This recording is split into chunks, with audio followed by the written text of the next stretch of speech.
वो कौन से 7 रीजंस हैं जिनकी वजह से खून गाढ़ा होता है, तो करेंगे आज की वीडियो में बात। लास्ट वाला पॉइंट बहुत ज्यादा इंपॉर्टेंट है, इसलिए वीडियो को एंड तक जरूर देखना। वीडियो शुरू करने से पहले सत श्री अकाल, आदाब, नमस्ते। मैं हूँ certified health and lifestyle coach Rajwinder Kaur. आपका अपने health channel holistic health haven में आप सबका स्वागत है। अगर आप मेरे चैनल पे नए हैं तो चैनल को सब्सक्राइब जरूर कर दें। वीडियो में दी हुई जानकारी अच्छी लगती हो तो वीडियो को लाइक, शेयर एंड कमेंट भी कर दिया करें। अब करते हैं बात कि ब्लड गाढ़ा क्यों होता है। ब्लड गाढ़ा होने को इंग्लिश में या साइंस की लैंग्वेज में इसको ब्लड विस्कोसिटी भी बोल देते हैं। इसके बहुत सारे रीजंस होते हैं, तो उनमें से आज हम 7 रीजंस की बात करेंगे जो कि रिस्पॉन्सिबल है आपके ब्लड को थिक करने के लिए। सबसे पहले नंबर 1 पे बात करते हैं जो कि रिस्पॉन्सिबल है आपके ब्लड को थिक करने के लिए, वो है हाई कोलेस्ट्रॉल लेवल।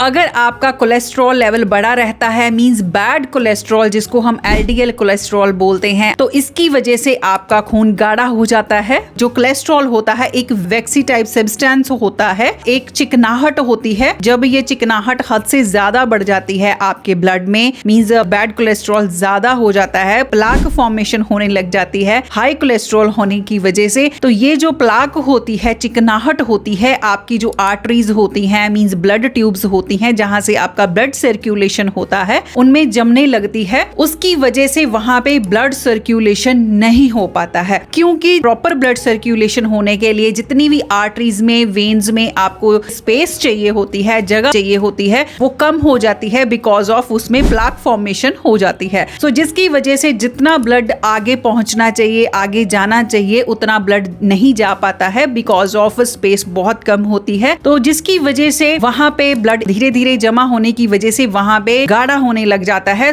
ये वजह होती है कि अगर आपके ब्लड में हाई कोलेस्ट्रॉल लेवल हो जाता है, मींस बैड कोलेस्ट्रॉल हाई रहता है, तो आपके चिकनाहट आ जाती है ब्लड में, तो जिसकी वजह से ब्लड सर्कुलेशन नहीं हो पाता है। इस वजह से आपका ब्लड थिक हो जाता है। नंबर 2 पे बात करते हैं डिहाइड्रेशन। सबसे ये कॉमन रीजन है आपके ब्लड थिक होने का। अगर आप प्रॉपर पानी नहीं पीते हैं, आपकी बॉडी में पानी की कमी रहती है, तो इसकी वजह से आपका खून गाढ़ा हो जाता है, क्योंकि आपकी बॉडी में ब्लड तो कुछ ही ग्राम्स में होता है, बाकी तो 70% आपकी बॉडी में वाटर होता है। इसी पानी से ही आपका ब्लड है मिक्स होके पूरी बॉडी में सर्कुलेट होता है, तब जाके ये आपके सेल्स को या फिर आपके पूरी बॉडी को जो भी न्यूट्रिएंट्स हैं वो ब्लड के थ्रू ही मिलते हैं। अगर पानी आपकी बॉडी में कम रहेगा तो प्रॉपर ब्लड सर्कुलेशन नहीं हो पाएगा। बिकॉज ऑफ पानी उसमें ना होने की वजह से आपका ब्लड थिक हो जाएगा। थिक ब्लड को सर्कुलेट कर पाना आपके आर्टरीज में या फिर आपकी वेन्स में हार्ट के लिए बहुत ही मुश्किल हो जाता है, गाढ़े ब्लड को सर्कुलेट करने के लिए पंप करना।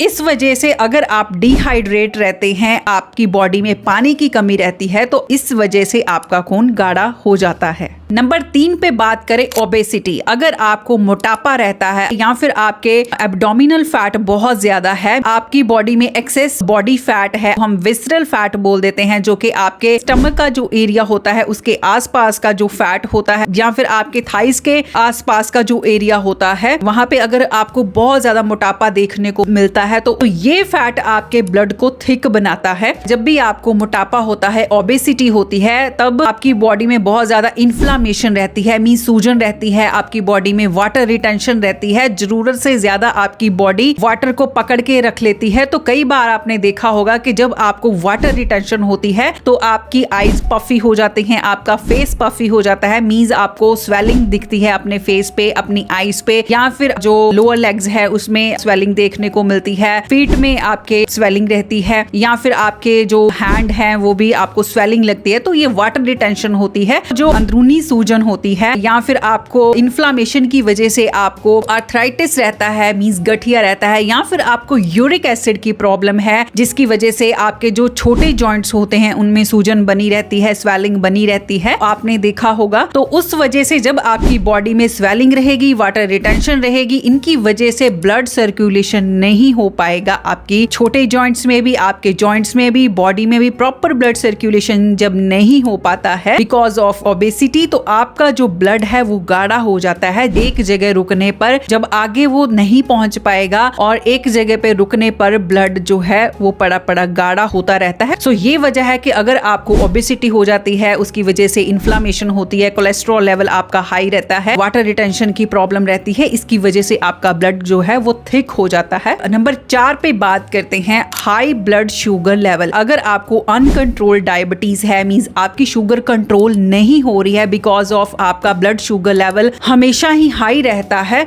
तो इसकी वजह से भी आपका ब्लड थिक हो जाता है। सो क्या वजह है कि शुगर होने से मींस डायबिटीज होने से आपका ब्लड गाढ़ा क्यों रहता है? बिकॉज जब आपके ब्लड में आपका ग्लूकोज लेवल मींस ग्लूकोज या शुगर जिसको हम बोल देते हैं, अगर ये हमेशा ही बना रहता है, हाई बना रहता है, तो यही शुगर जो होती है आपके ब्लड में पड़ी पड़ी आपके ब्लड को थिक करती रहती है, जिसकी वजह से आपको ब्लड विस्कोसिटी की प्रॉब्लम इंक्रीज रहती है। एक और कारण है कि ग्लूकोज जब आपकी बॉडी में आपके ब्लड में हमेशा ही हाई रहता है, तो ये आपको एथेरोस्क्लेरोसिस की प्रॉब्लम कर देता है, जिसको हम हार्डनिंग ऑफ आर्टरीज बोलते हैं, कि ये आपकी आर्टरीज जो होती हैं, ब्लड की ट्यूब्स होती हैं, उनको सख्त कर देती हैं, जिनमें से ब्लड सर्कुलेशन होना होता है। सख्त जो चीज होती है जब वो फ्लेक्सिबल नहीं रहती है, तो उनमें ब्लड सर्कुलेशन होना बहुत ज्यादा मुश्किल हो जाता है। और इसके अलावा जब वो सख्त हो जाती हैं आपकी आर्टरीज, तो उनका फटने का, वहां से ब्लड का लीकेज होने का बहुत ज्यादा डर रहता है। अगर आपका ब्लड वहां से लीकेज होता है तो वो वहां पे जमने लगता है, जिसकी वजह से आपका ब्लड थिक हो जाता है। तो ये वजह रहती है कि अगर आपका ब्लड शुगर लेवल हमेशा हाई रहता है, तो उसकी वजह से आपका ब्लड जो है वो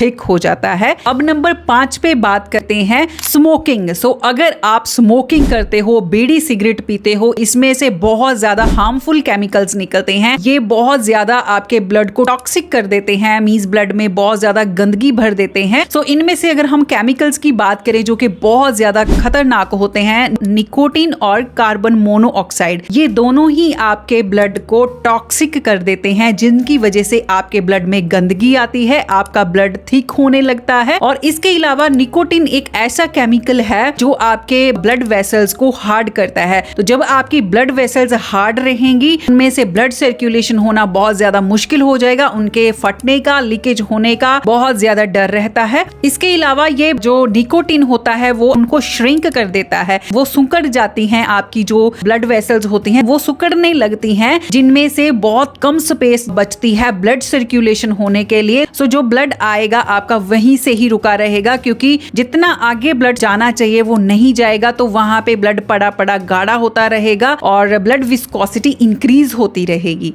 अब नंबर 6 पे बात करते हैं इन्फ्लामेशन। सो अगर आपकी बॉडी में बहुत ज्यादा इन्फ्लामेशन रहती है, मींस बहुत ज्यादा सूजन रहती है और बहुत ज्यादा इन्फेक्शन रहती है, जैसे कि आपका अगर ESR बहुत ज्यादा बड़ा हुआ है, उसकी वजह से भी आपका ब्लड थिक हो सकता है। बिकॉज ऑफ जब आपको इन्फ्लामेशन रहती है, इन्फ्लामेशन से आपको आर्थराइटिस की प्रॉब्लम आ सकती है, मींस गठिया जिसको बोलते हैं, और यूरिक एसिड की प्रॉब्लम आने की वजह से भी आपका ब्लड थिक हो जाता है। और इसके अलावा अगर आपकी बॉडी में बहुत ज्यादा ESR रहेगी, तो इसकी वजह से आपके ब्लड में व्हाइट ब्लड सेल्स की प्रोडक्शन हाई हो जाती है और प्रोटीन की मात्रा जो है ब्लड में हाई रहने लग जाती है, जिनकी वजह से आपका ब्लड थिक हो जाता है। अगर आपके ब्लड में प्रोटीन और व्हाइट ब्लड सेल्स की मात्रा इंक्रीज हो जाती है। सो इसलिए अगर आपकी बॉडी में सूजन रहेगी, इन्फेक्शंस रहेगी और ब्लड गाढ़ा रहेगा, तो वो प्रॉपर सर्कुलेट नहीं हो पाएगा। तो इन प्रॉब्लम्स की वजह से आपका जो ब्लड है वो गाढ़ा